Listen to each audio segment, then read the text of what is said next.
Hey, welcome back to Podcasting for Real Estate Pros, where agents learn to attract clients, build trust, and stand out with the power of podcasting. Let's dive in. Today, we're going to talk about what makes a great episode. We're going to talk about the structure, hooks, and callbacks. So, if you're just out there winging it with every episode and wondering why no one sticks around and you don't have any listeners and nobody's subscribing, well, we're going to fix that today. Great episodes aren't accidents.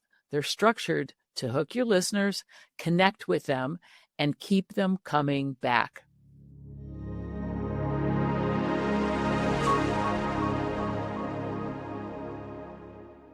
Hey, it's your host, Sue Willoughby, and today I'm giving you the cheat code to creating binge-worthy podcast episodes that actually convert listeners into clients. You don't need to be a master storyteller, but you do need structure. So let's dive into it. Why exactly does structure matter? So here's the truth. Attention spans are short and trust is fragile. If your episode meanders like a bad networking event, then people are going to leave. They're just going to bounce out. But when you have some structure, you become that rare voice that people trust because you respect their time, deliver them clarity, and build momentum. So structure, it's not about being rigid, but it is about being repeatable from episode to episode. Kind of like when people go to McDonald's, they know what to expect, except the difference is that you're going to have something really, really yummy. So we're going to talk about a 5-part power episode format. The first part is the hook. That is starting with a line that grabs their attention. So it could be a question or a myth buster, something that's controversial, like a bold statement. So here's a couple of examples. Buying a home with zero down, let's talk about what the banks don't want you to know.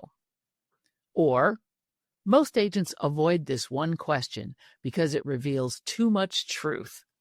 The hook tells your listener that this episode is worth their time. So once you've got them hooked, the second piece is your intro. This is just the simple piece.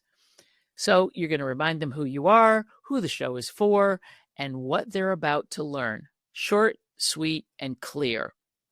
Part 3 is going to be the core content. So this is the meat in the sandwich. This is where you teach, share, and serve. So use the problem, story, solution method when you're building out your core content. So name the problem, call it out, give a quick story or a real-world example that they can easily relate to, and then offer a tip, a tool, or an action step that they can take away, and it'll help them. Here's a bonus pro tip. Speak to their feelings and not just giving them facts. Because if they can get emotional about your content, then they are going to become more connected and keep coming back week after week. Okay, so just to recap, we've got section 1 is your hook. Section 2 is your intro. Section 3 is your juicy core content. Then in section 4, you may want to do a quick callback or a tie-in. That would, if it's a callback, it may go back to another episode that you did. Let's see, for example, in episode 24, we talked about XYZ. You may also want to throw in a client story or some other method that you have of doing something. Maybe it's how you're giving tips for selling your home or some sort of cheat sheet or hot tip or something like that. This is just going to be something to sort of tie the episode all together. And your last piece is going to be the wrap up, and it's going to have them include a call to action. In the final section, section 5, you're going to wrap it all up. You're going to sum it up in one line and then give them one next step. For example, DM me if this episode hit home for you. Or, curious about your home's value, book a free market evaluation call. It's simple, it's direct, and it's aligned. That will keep people engaged. The things that you want to avoid, starting with, so yeah, I didn't really plan this episode. or ending with, okay, I guess that's it, or talking at people instead of to one person. You're not talking to 50,000 people in an auditorium. You're talking to one person. And here's a pro tip. If you do find yourself in front of a live audience, be sure that you're talking to one person. You can even pick one person out of the audience and pretend like you're having a very intimate conversation with them. That's a pro tip. So just imagine that you're talking to your favorite client over coffee, not teaching a seminar. And here's my wrap up.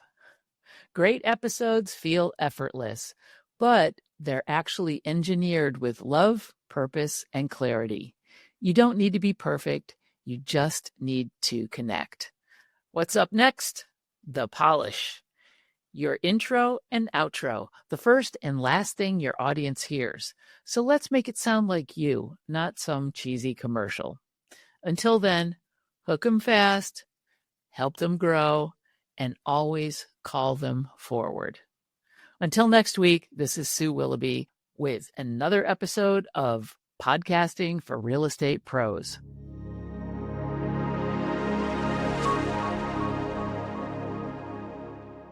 I understand that every agent's starting point is different. Maybe you are brand new to the industry, or maybe you've been at this for years but just need a fresh strategy and approach.